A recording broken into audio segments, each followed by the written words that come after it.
ఏపీకి ఇవాళ big day. Amaravati పేరు భారత పార్లమెంటు రికార్డుల్లో సువర్ణ అక్షరాలతో లిఖించబడింది.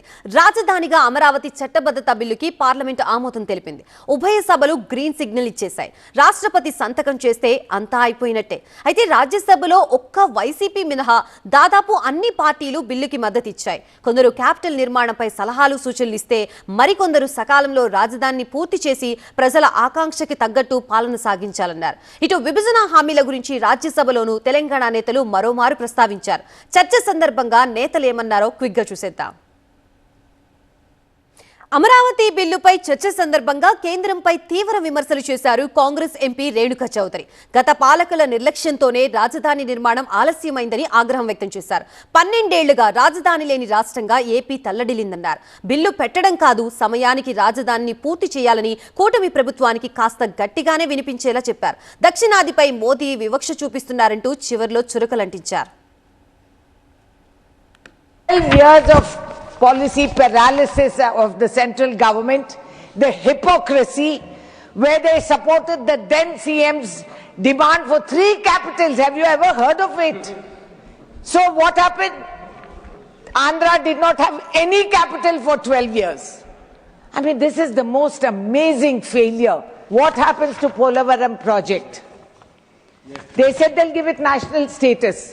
Let them announce it in their schedule, sir. It cannot claim, the centre today, that they have solved a big political problem. They have done nothing. This is cosmetic touch which they have given us. At the ground level, Mr. Now he has to run off somewhere because it's very urgent. Commerce is the one that's hit the most.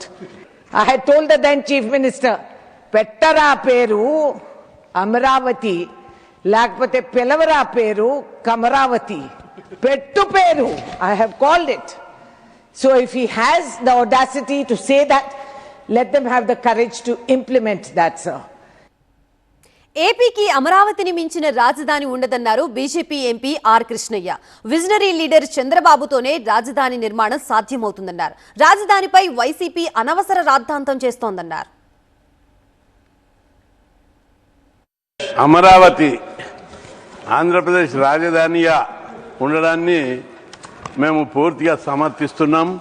అయితే ఈ విషయం లోపల ప్రభుత్వం తీసుకున్న నిర్ణయం అటు ప్రజల లోపల అన్ని పార్టీల లోపల పాజిటివ్గా ప్రజల అభిప్రాయాలను ప్రజల అభివృద్ధిని దృష్టిలో పెట్టుకొని ఆలోచించవలసిన సమయం ఉంది. దీన్ని రాజకీయ కోణంలో చూడకుండా ప్రజలందరికీ ఈ ప్లేస్ అమరావతి ఒకప్పుడు ఉమ్మడి రాష్ట్రంలో కూడా విజయవాడ సెకండ్ రాజధాని అనేవాళ్ళు, గుంటూరు రాజకీయ రాజధాని అనేవాళ్ళు. అట్లాంటి పరిస్థితుల్లో అందరికీ రాష్ట్రానికి మధ్యలో ఉన్నందున దీనిని అమరావతిని రాజధానిగా చేయడం మొత్తం ఆంధ్రప్రదేశ్ ప్రజలందరికీ ఆమోదయోగ్యంగా ఉంటుంది.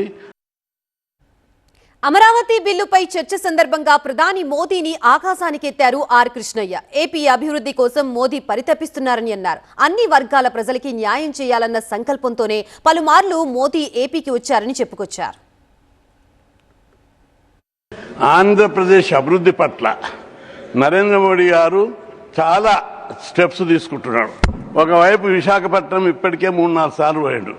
దాన్ని ఒక హబ్గా, కంప్యూటర్ హబ్గా, విజ్ఞాన ఖనిగా మార్చడానికి దాన్ని ఒక పెద్ద ఎత్తున అక్కడ లక్షల కోట్ల రూపాయలు, వేల కోట్ల రూపాయలు తెచ్చి ఆ ప్రాంతాన్ని అభివృద్ధి చేయాలని అనేక కార్పొరేట్ సంస్థలను అక్కడ ఆహ్వానిస్తున్నాడు.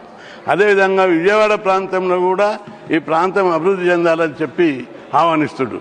అమరావతి వేదభూమి, అమరావతి ఓ గొప్ప తాత్విక భూమి, ఆధ్యాత్మిక క్షేత్రం. అది అక్కడ బౌద్ధము, శైవము, వైష్ణవము అలరాడినటువంటి తపోభూమి. అట్లాంటి పవిత్ర భూమిలో రాజధాని తప్పనిసరి వర్ధిల్లుతుంది. సభలో టీడీపీ, బీజేపీ నేతల తీరుపై వైసీపీ ఎంపీ వైవి సుబ్బారెడ్డి ఆగ్రహం వ్యక్తం చేశారు. అమరావతికి తామెప్పుడూ వ్యతిరేకం కాదన్న విషయాన్ని కూటమి నేతలు గుర్తుపెట్టుకోవాలని నొక్కి చెప్పారు. బిల్లులో ఉన్న పలు అంశాలపైనే తమకి అభ్యంతరాలున్నాయన్నారు. భూములిచ్చిన రైతులు నష్టపోయేలా, ఫ్యూచర్ జనరేషన్ ఇబ్బంది పడేలా బిల్లు ఉందన్నారు ఆయన. 7 సంవత్సరాలుగా ఎదురు చూస్తున్న అమరావతి అభివృద్ధి చేసిన ప్లాట్లను 29,000 మంది రైతులకి ఆంధ్రప్రదేశ్ ప్రభుత్వం ఎలా ఎప్పుడు ఇస్తుందనే దానిపై క్లారిటీ లేదు సార్ ఈ బిల్లులో. ఆంధ్రప్రదేశ్కు ప్రత్యేక హోదా కల్పించే విషయంపై ఈ బిల్లులో ప్రస్తావన లేదు సార్. ఈ విషయాన్ని ప్రస్తుత అధికార పార్టీ ఎప్పుడో మర్చిపోయింది సార్. కానీ వైఎస్ఆర్ కాంగ్రెస్ పార్టీ నిరంతరం దీన్ని డిమాండ్ చేస్తూనే ఉంటుంది sir. Sir, before I start my observations on the proposed bill, sir, I wish to make it abundantly clear on the floor of the House, sir, neither the YSR Congress Party nor our leader Jagan Mohan Reddy garu ever opposed Amaravati, sir. In fact, he has constructed his house and party office in Amaravati only, sir. So, how can they say that we are against Amaravati? 50,000 ఎకరాలు తీసుకున్నారు sir, కానీ ఇప్పటి వరకు ఏమీ అభివృద్ధి జరగలేదు sir. ఒక శాశ్వత నిర్మాణం కూడా జరగలేదు సార్.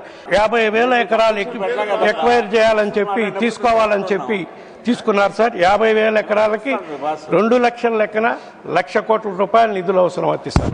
రెండో దశలో మరో 50,000 ఎకరాలు తీసుకుంటామని ఇప్పటికే 20,000 ఎకరాలకి నోటిఫై కూడా చేశారు సార్.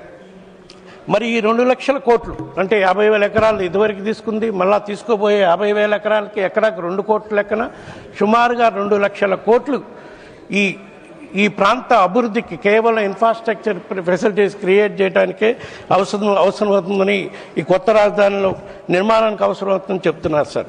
దీనివల్ల కొత్త రాజధాని భావన వచ్చినప్పుడు చేసిన ప్రాథమిక అంచనాల ప్రకారం ద్రవ్యోల్బణం మొదలైనవి కూడా కలిపితే ఈ మొత్తం ఎంత పెరుగుతుందో కూడా ఆలోచించుకోవాలి సార్. దీని మీద కేవలం వడ్డీలకే సంవత్సరానికి సుమారుగా 20,000 కోట్లకి భావితరాలు పే చేయాల్సి వస్తుంది సార్. ప్రతి పౌరుడి తలపై 36,000 అప్పు భారంగా తప్పనిసరి చెప్పబడుతుంది సార్. ఈ నిర్లక్ష్యమైన అప్పులు ప్రయాణం ఇలాగనే కొనసాగితే 2029 నాటికి మన రాష్ట్రం సుమారు 14 లక్షల కోట్ల అప్పుల పర్వతం కింద నలిగిపోతుంది సార్. ఆంధ్రప్రదేశ్లో పుట్టబోయే ప్రతి శిశువుకి సుమారుగా 2 లక్షల అప్పు వారసత్వంగా ఇచ్చే పరిస్థితి వస్తుంది సార్. ఇక వైవి సుబ్బారెడ్డి మాట్లాడిన తర్వాత వైసీపీ నేతలు సభ నుంచి వాకౌట్ చేశారు. ఏపీ ప్రజల భవిష్యత్తుని తాకట్టు పెట్టేలా బిల్లు ఉందని నినాదాలు చేస్తూ బయటకు వెళ్లిపోయారు. ఏపీ సీఎం చంద్రబాబుని కొనియాడుతూనే అమరావతి చట్టబద్ధత బిల్లుకి జేడీయూ ఎంపీ సంజయ్ మద్దతు తెలిపారు. చంద్రబాబు విజన్ అద్భుతమన్నారు. हमारे नेता नीतीश कुमार जी के तरफ से इस बिल के समर्थन में सपोर्ट में खड़ा हुआ हूं। चंद्रबाबू नायडू जी बहुत ही विजनरी लीडर रहे।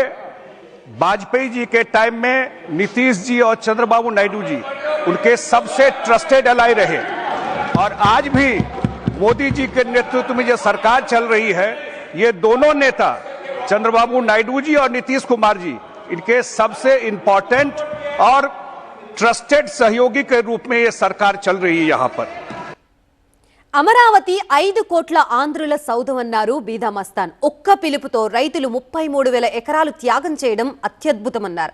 అమరావతి రైతుల కన్నీళ్లకి ఈ బిల్లు పరిష్కారం చూపించిందన్నారు. లోక్సభలో ఓటింగ్ నుంచి వైసీపీ పారిపోయిందంటూ నిప్పులు చెరిగారు.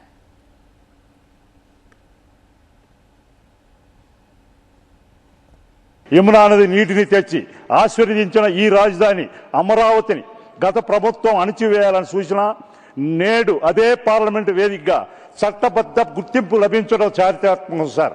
అమరావతి ఆంధ్రప్రదేశ్ ఆత్మగౌరవ గర్జన. అమరావతి అది కేవలం నగరం కాదు, ఒక జన సంకల్పం. అమరావతి 5 కోట్ల ఆంధ్రుల ఆశయ సౌధం. అమరావతి అసలు ప్రజల గుండెల్లో తలెత్తిన ఒక నినాదం. చరిత్రలో యుద్ధాలు గెలిచి సామ్రాజ్యాలు కట్టారు, కానీ అమరావతిలో త్యాగాలు చేసి రాజధాని కడుతున్నాం సార్.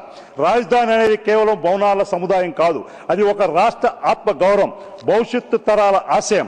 అమరావతిని ఏకైక రాజధానిగా గుర్తించడం ద్వారా ఆంధ్రప్రదేశ్ పునర్నిర్మాణానికి పునాది పడుతుంది సార్. ప్రపంచ చరిత్రలో యుద్ధాలు లేకుండా దేశాలు విడిపోయి ఉండవచ్చు, కానీ రక్తం చిందించకుండా కేవలం ఒక పిలుపుతో 33,000 ఎకరాల భూమిని త్యాగం చేసిన రైతన్నల ఏకైక గడ్డ అమరావతి. ప్రజలే భాగస్వాములుగా నిర్మిస్తున్నటువంటి తొలి రాజధాని ఇది ప్రజల నగరం, అంటే పీపుల్స్ క్యాపిటల్. ప్రపంచ పటంలో ఏపీని నిలబెట్టే అభివృద్ధి ఇంజిన్ ఇది. గత 5 ఏళ్ల పాలన అభివృద్ధి అనే పట్టాను తప్పించి 3 రాజధానులనే పేరుతో 3 మొక్కల ఆడినటువంటి పరిస్థితి చూశాం.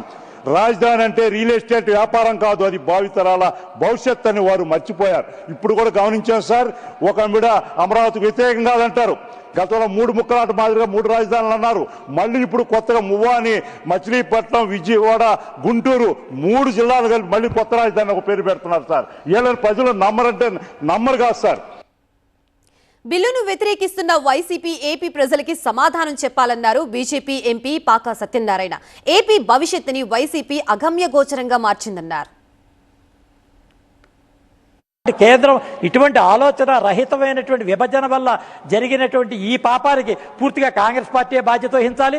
దానికి సంబంధించి వాళ్ళ స్పష్టత లేనటువంటి వైఎస్ఆర్సీపీ కూడా దీనికి బాధ్యత వహించేటటువంటి పరిస్థితి ఉంది. కాబట్టి ప్రజలకు సంబంధించినటువంటి అన్ని రకాలైనటువంటి ఆలోచన చేసేటటువంటి చంద్రబాబు నాయుడు గారి నేతృత్వంలో, పవన్ కళ్యాణ్ గారి యొక్క సారథ్యంలో, నరేంద్ర మోడీ గారి నేతృత్వంలో భారతదేశం యొక్క వికసిత స్థితిలో ఆంధ్రప్రదేశ్ అత్యధికమైనటువంటి స్థానానికి వెళ్ళేటువంటి ప్రయత్నం ఉందని చెప్పి ఈ ద్వారా తెలియజేస్తూ ఈ యొక్క బిల్లుకి మా యొక్క సంపూర్ణమైనటువంటి మద్దతు తెలియజేస్తా ఉన్నామని చెప్పి తెలియజేస్తా ఉన్నారు. అమరావతి అంటే ఒక నగరం కాదు, 5 కోట్ల ఆంధ్రుల గుండె చప్పుడు అన్నారు టీడీపీ ఎంపీ సానా సతీష్. రాళ్లు రప్పలు ఉన్న చోట హైటెక్ సిటీని కట్టి చూపించిన వ్యక్తికి అమరావతిని ఎలా తీర్చిదిద్దాలో తెలియదా అంటూ వైసీపీ ఎంపీలపై ఫైర్ అయ్యారు. అమరావతి అంటే కేవలం ఒక నగరం మాత్రమే కాదు, ఇది 5 కోట్ల ఆంధ్రుల గుండె చప్పుడు.